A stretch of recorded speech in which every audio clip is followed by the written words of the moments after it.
राधा वल्लभ श्री हरिवंश। आज हमारे श्रीमद् भागवत का 95वां पाठ है, जिसमें पुरंजन को स्त्री योनि की प्राप्ति और अभिज्ञात के उपदेश से उसका मुक्त होना। श्री नारद जी कहते हैं, राजन, फिर भय नामक यवन राज के आज्ञाकारी सैनिक प्रज्वार और काल कन्या के साथ इस पृथ्वी तल पर सर्वत्र विचरने लगे।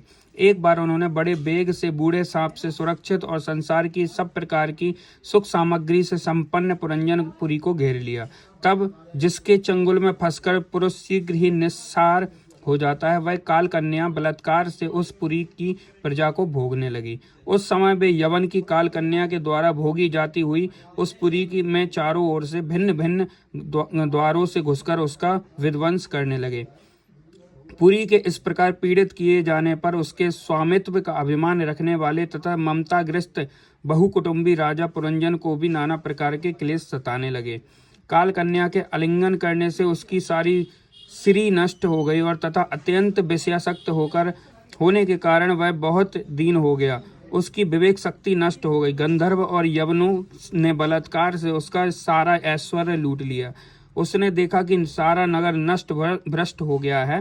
पुत्र पौत्र भ्रष्ट और अमात्य वर्ग प्रतिकूल होकर अनादर करने लगे हैं। स्त्री स्नेह शून्य हो गई हैं। मेरी देह को काल कन्या ने बस में कर रखा है और पांचाल देश शत्रुओं के हाथ में पड़कर भ्रष्ट हो गया है। यह सब देखकर राजा पुरंजन अपार चिंता में डूब गया और उसे उस विपत्ति से छुटकारा पाने का कोई उपाय न दिखाई दिया।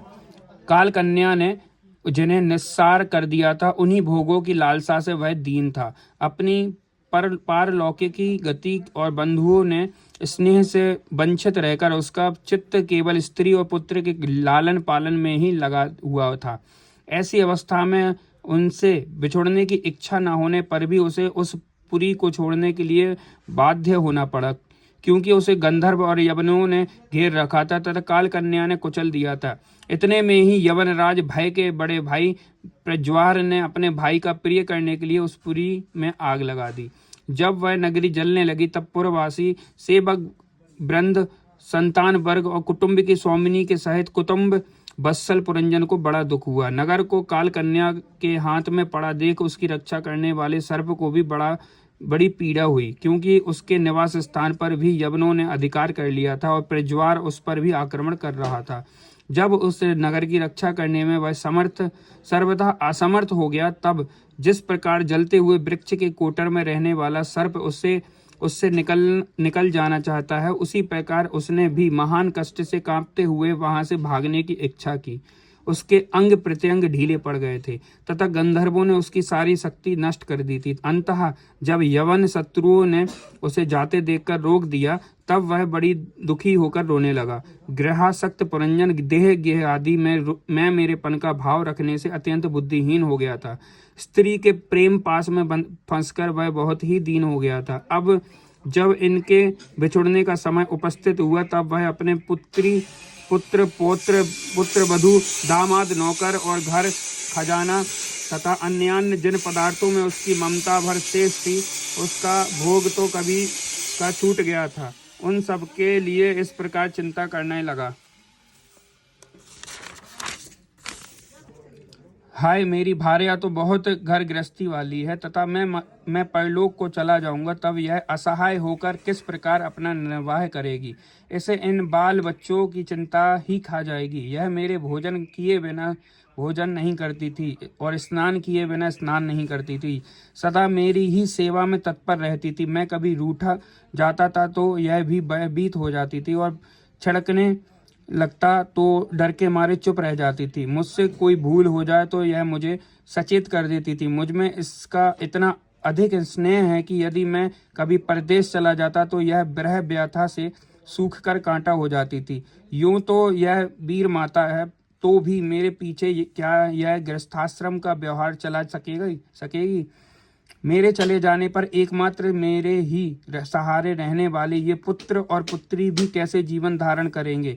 ये तो बीच समुद्र में नाव टूट जाने से व्याकुल हुए यात्रियों के समान बिलबिलाने लगेंगे।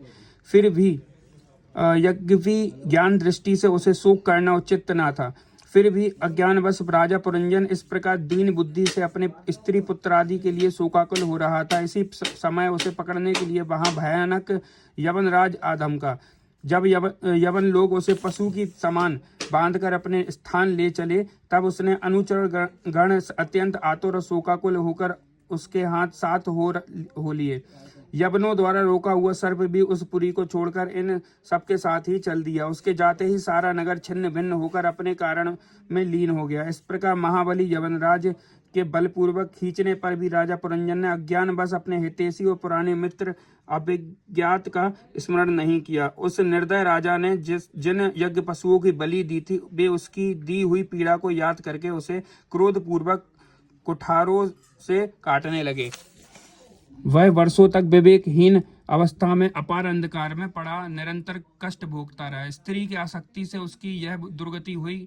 अंत समय में भी पुरंजन को उसी का चिंतन बना हुआ था। इसलिए दूसरे जन्म में वह नृप श्रेष्ठ विदर्भराज के यहाँ सुंदरी कन्या होकर उत्पन्न हुआ। जब यह विदर्भ नंदिनी विवाह योग्य हुई, तब विदर्भराज ने घोषित कर दिया कि इसे सर्वश्रेष्ठ पराक्रमी वीर ही ब्याह सकेगा। तब शत्रुओं के नगरों को जीतने वाले पांड्य नरेश महाराज मलय ध्वज ने समर भूमि में समस्त राजाओं को जीतकर उसके साथ विवाह किया।